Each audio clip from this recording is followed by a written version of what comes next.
Welcome to Studio 5. We've got a great lineup in today's show. Here's the rundown. We're going brick for brick, yeah. We're going brick for brick, okay. Lecrae's Reconstruction, album 10 and a world tour. There's some underserved places that don't get tours. What you send now will come back to you. Donald Lawrence adds music to an off-Broadway production. If I'm gonna write a song for it, I want to be part of the story to move the story forward. And our look at Springsteen, Deliver Me From Nowhere.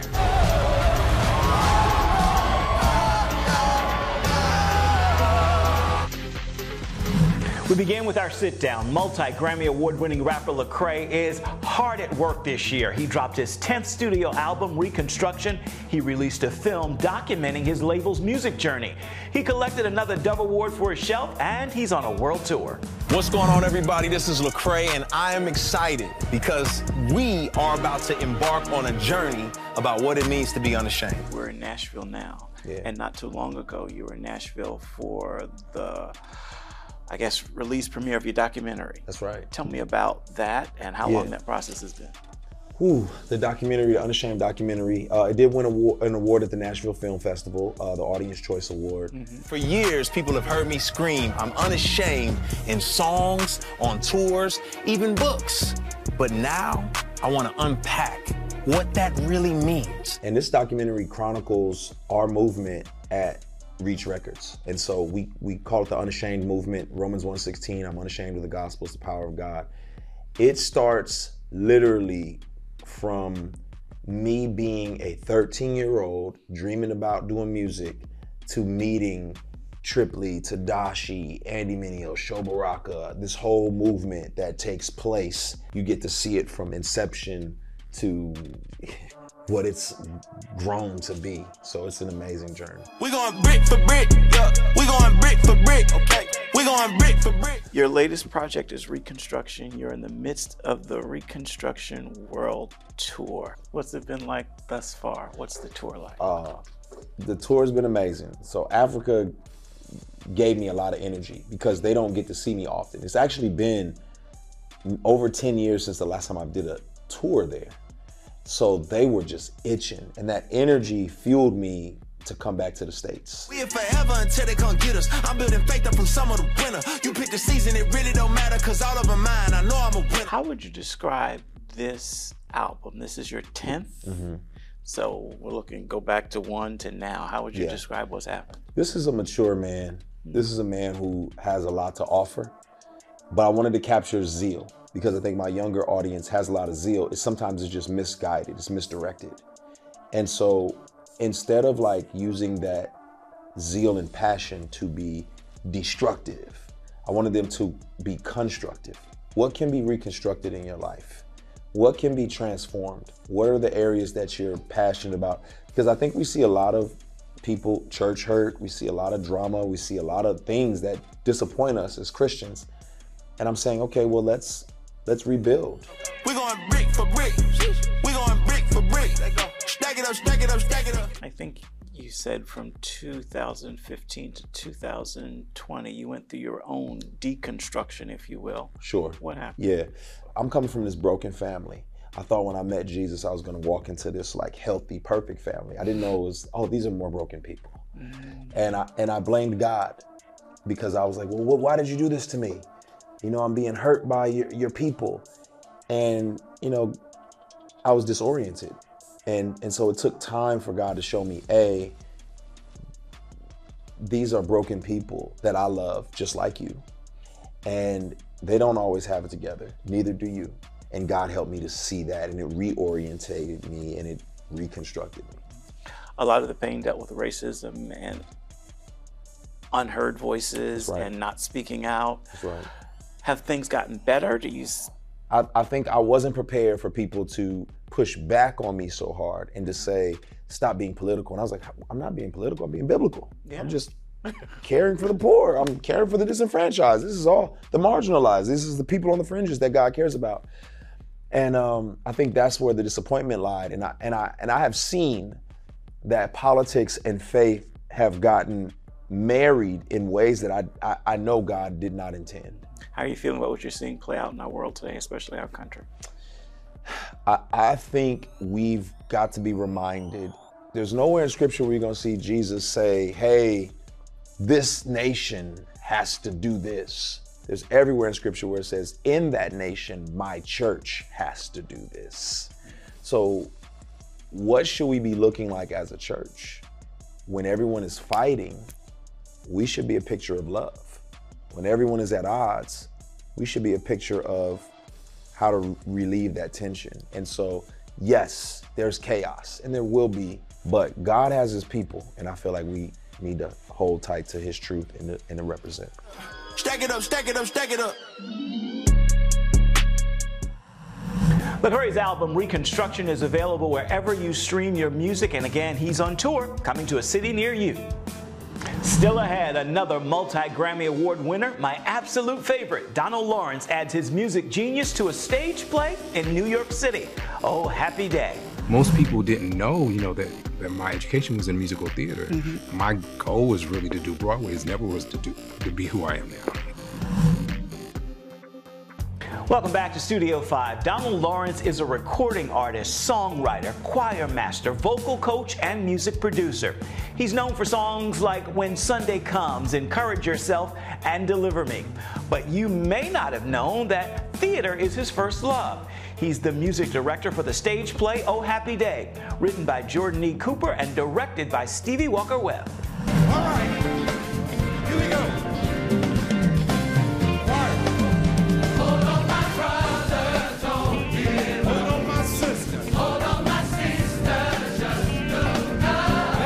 When we listen to your music, it is clear that you are a student of Scripture. Yeah. What made you marry the two? I did it early on. I started reading the Bible and trying to look for different texts to write from. But then as I got older, I realized who my audience was. And sometimes when you get to these really probably pushing the element topics, you need to have something to back it up with. Because usually with, especially church people, if you have something that they haven't really studied with or they haven't grown in depth with yet, I always like to have the scriptural back and forth. So when they challenge me, I can say, well, this is the revelation from this thing. And then that way it just kind of, backed me up. I would have my backing, Oh, happy day. Oh, happy day.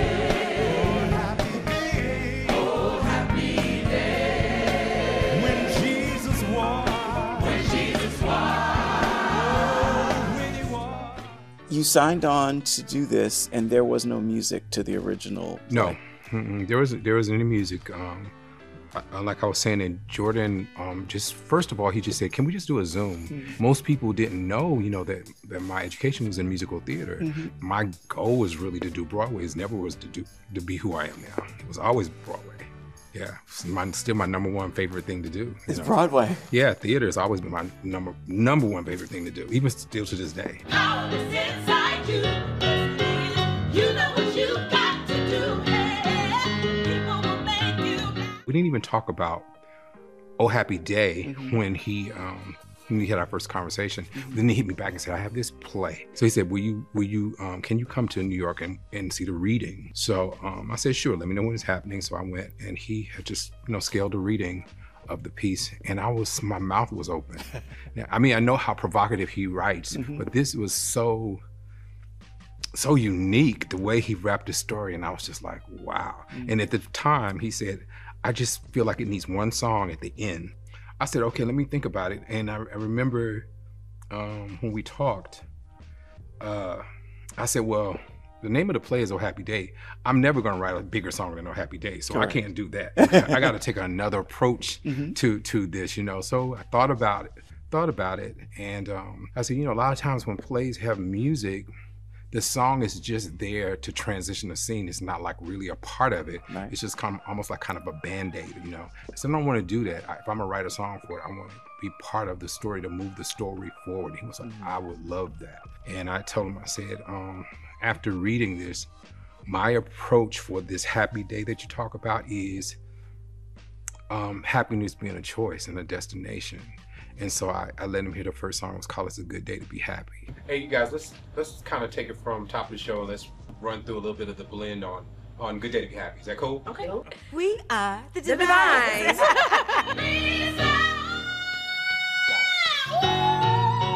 And I built this still around the scripture, this is the day that the Lord has made. Rejoice and be glad in it. That's the opening song. That's kind of a motif that happens throughout it. And one of the last lines that his father says is, Kashawn, you picked a good day. You chose a good day to be happy. What you send out will come back to you. I still remember that first rehearsal with Donald, and it just feels like our voices just fell into each other. A good day to be happy. And you also wrote a song called I See God for this. I See God, yeah. It's the final piece. It's called I See God in You. And there's a line that says, so many times you lessened yourself, so many smiles you put on the shelf, but it's about time you start loving yourself.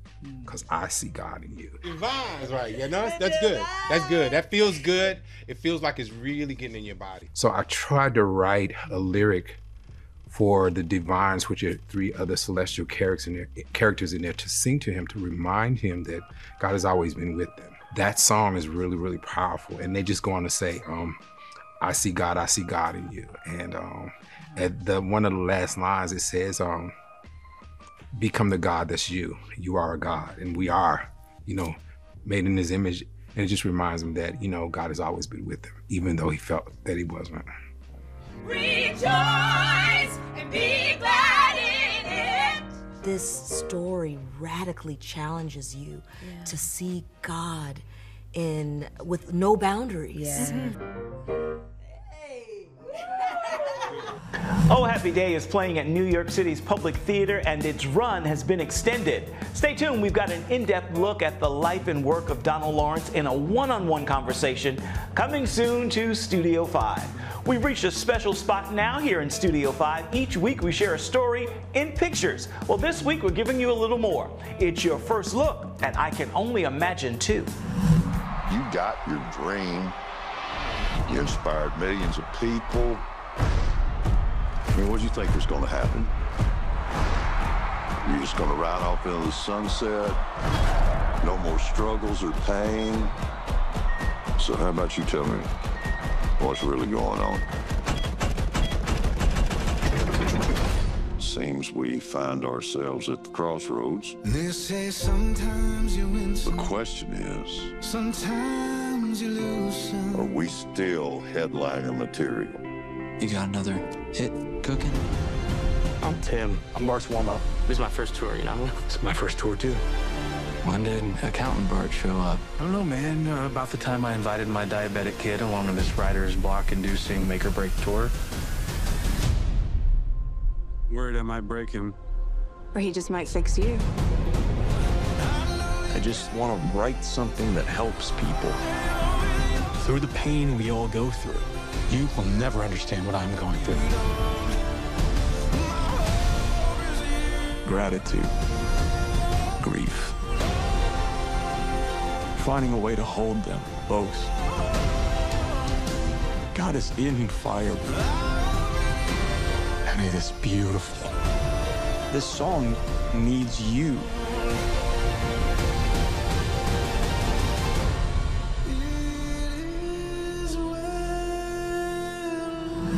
And that is this week's Studio 5 Snapshot.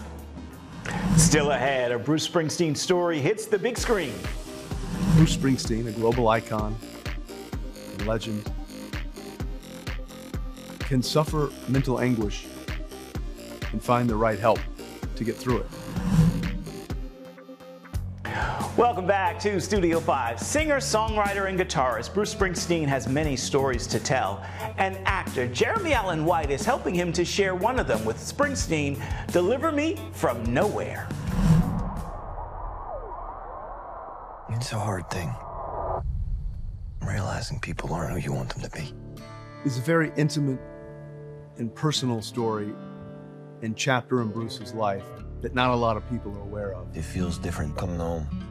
There's a real emptiness. It's a time when Bruce has just come off the River Tour. He's ascending to superstardom. But it wasn't enough. I think Bruce is afraid of what's coming, and he feels guilty leaving behind the world he knows. And the choice for Bruce not to chase arenas and the roar of arenas and #1 hits, but instead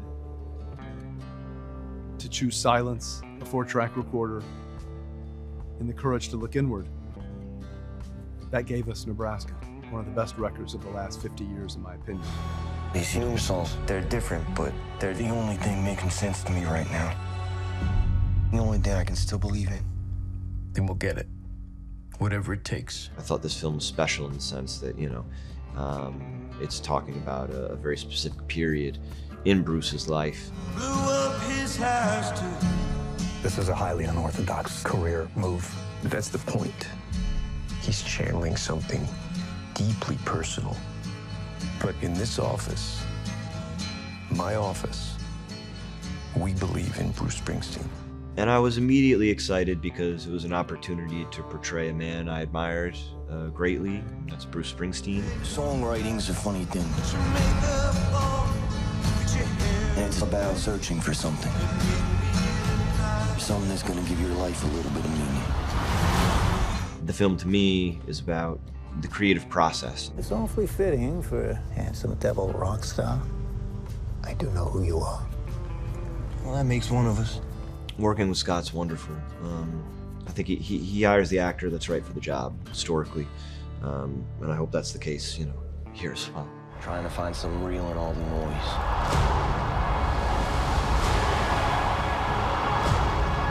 You always do. If I could focus on this incredibly important chapter in Bruce's life, admittedly, he says it's his most painful chapter, then I could tell in this particular time frame all of Bruce's life.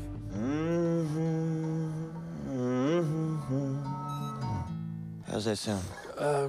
Looks about right. Don't need to be perfect. I want it to feel like I'm in the room by myself. You know, at its core, it's about, you know, a young man who happens to be Bruce Springsteen, finding the sort of bravery to lean on those who have extended a helping hand, and begin to carve a path for the life that he had always wanted. Bruce is a repairman. And what he's doing with this album is he's repairing that hole in his floor. He's repairing that hole in himself. People can see that Bruce Springsteen, a global icon, a legend, can suffer mental anguish and find the right help to get through it. And once he's done that, he's going to repair the entire world. And if we can see ourselves in Bruce Springsteen and that he can get through some of the darkest chapters of his life, then maybe we can too. Don't need to be perfect. I just want it to feel right. Springsteen, Deliver Me From Nowhere is in theaters right now. Welcome back to Studio 5. Music keeps this show going every single week, and this week's soundtrack comes from CeCe Winans. It's a new take on a classic hymn. Take a listen, and you'll hear why her take on At the Cross is what's playing in my ear this week. It was there by faith I received my sight, and now I am happy all the day. At the cross, where I first saw the light, and the burden of my heart rolled away. On that musical note, we are just about out of time for this week's edition of Studio 5. So let's take a quick pause for the cause and sample a new story we're working hard to bring you come next week. My name's Sarah Rector. The state gave me 160 acres on account of my ancestors, and there's Olam. Well, how do you know that? God gave me the ears to hear it.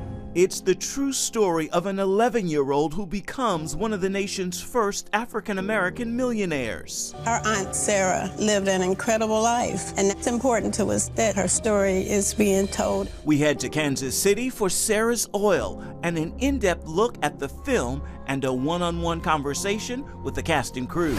It's funny, when the land had only weeds and lizards, it was all mine. But when people found out there's oil lines, they started thinking it's theirs.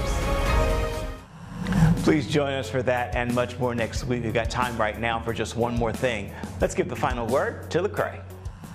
Got many titles: artist, actor, author, activist. Did any resonate with you more? You know what's not on there? I think more than anything, I want to be a bridge.